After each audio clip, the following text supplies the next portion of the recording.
probably on their way to Disneyland. We saw about half an hour ago the TUI flight which goes to Melbourne, the airport on the Florida coast.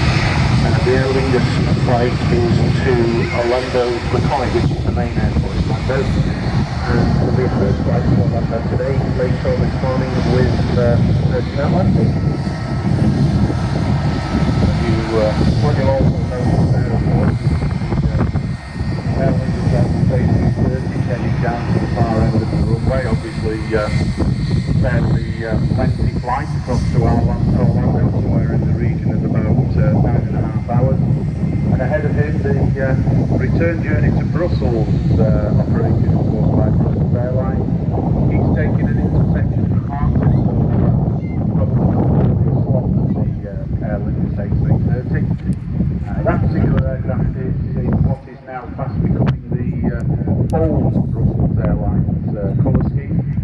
That's been replaced by the Trendy scheme that basically is a shade of grey but with lots of different dots, coloured dots all over the aircraft. So unfortunately we didn't get one of those this morning, but I've got to Brussels heading back to the Belgian capital.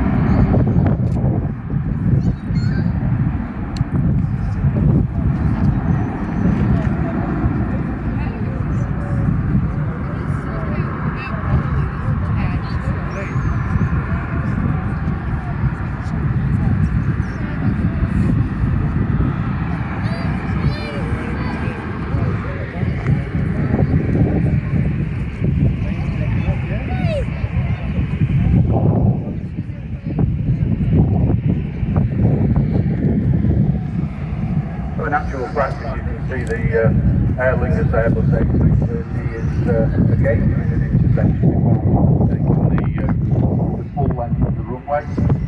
This particular aircraft belongs to the recently set up Aer Lingus subsidiary Aer Lingus UK. You'll notice that the aircraft is registered in the UK.